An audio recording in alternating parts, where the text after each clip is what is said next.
Hi guys, welcome to our daily encounter. In Proverbs chapter 3, one of the main themes that is found in that chapter is the value of wisdom. And we'll get to that in verse 13 in a few days, but it starts in verse 13 and it continues down to the end of the chapter where it talks about the value of wisdom and the rewards that wisdom can give. But fortunately, before it gets to that, in verses 1 through 12, we have some really good step-by-step instructions on how to follow wisdom. It's not just enough to appreciate wisdom and to want wisdom and desire wisdom in our lives, but to know how to acquire wisdom. And so for today and the next few days, as we kind of go through these section by section, we're going to find some really good instructions on how to follow wisdom.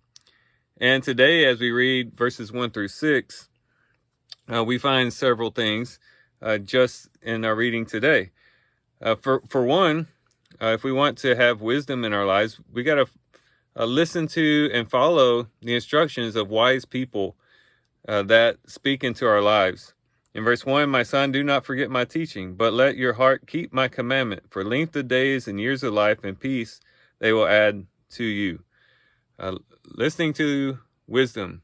It might be from our parents, as it is from this context, but it might be from other people, spiritual leaders, people we know that live an orderly life and can speak wise words into our lives. It's important that we listen to them. Even if what they say isn't what we want to hear, we still take that to heart and follow that. So if we want to live a wise life, it's good to surround ourselves with wise people and follow their advice when they give it. Also, having a desire for truth. Caring for truth is important. In verse 3, do not let kindness and truth leave you. Bind them around your neck, write them on the tablet of your heart, so you will find favor and good repute in the sight of God and man. Really wanting to know the truth is vital to having wisdom. And yes, this would include the truth in scriptures, the truth about God, the truth about ourselves, the truth about the world, and things along those lines. But even more particularly, the truth about the situation that we're considering. It's easy when we want to follow our own desires to fabricate a truth that would be in line with what we wanted to do in the first place. But if we really want to have wisdom, if we truly want to follow after wisdom, we've got to have a love for truth. What is true in this situation? What is the real deal? Put away the facade, put away, the masquerades and all those things, and look at the situation in its true light. That will help us in making decisions, wise decisions, when we can really look at a situation truthfully. But then verses 5 and 6 really hit it out of the ballpark.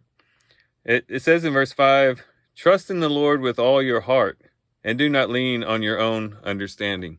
Wisdom also comes from trusting in God, and not just flippantly trusting in him or saying that we trust in him, but trusting him with all of our heart, with every fiber of our being, placing our trust in the Lord, recognizing that his thoughts are higher than our thoughts and his ways higher than our ways, and recognizing that he's the only one who can truly direct our steps, and putting our trust in him wholeheartedly. And then it says in verse 6, in all your ways acknowledge him and he will make your paths straight. And that's key as well, especially when it comes to more nuanced things, when it comes to wisdom. Oftentimes it's difficult to differentiate between what is the Lord really showing me in this situation and what is really my heart trying to show me.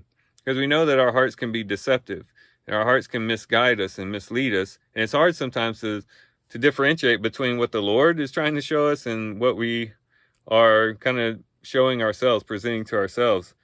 And one of the ways to be able to kind of decipher between the two is by having this attitude of abandon to God's will. In all your ways acknowledge him. Some translations, like the New Living Translation, would say to desire his will in all your ways. To put God's will above our own will. To completely say, Lord, I don't I put my desires aside. I don't come with any type of presumptions, or I'm not bringing my own agenda to the table, Lord. I simply want to follow your will. That will clear out a lot of the fogginess that we get when we're trying to live a wise life. Just trust in the Lord. Don't lean on your own understanding. In all your ways, acknowledge him, or seek his will in all your ways. And it says that he will make your path straight. He'll show you the way to go, and he'll make it a straight path, a pathway that is beneficial and helpful.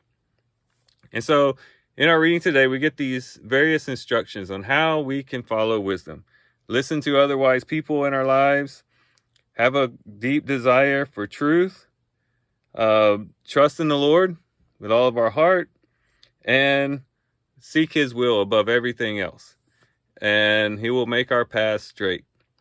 And as we continue in the next few days, I think the next 3 days, actually, we're going to be in this same context. We'll get more information on how to follow wisdom. And hopefully you guys can kind of key in on those things as you do your reading each and every day.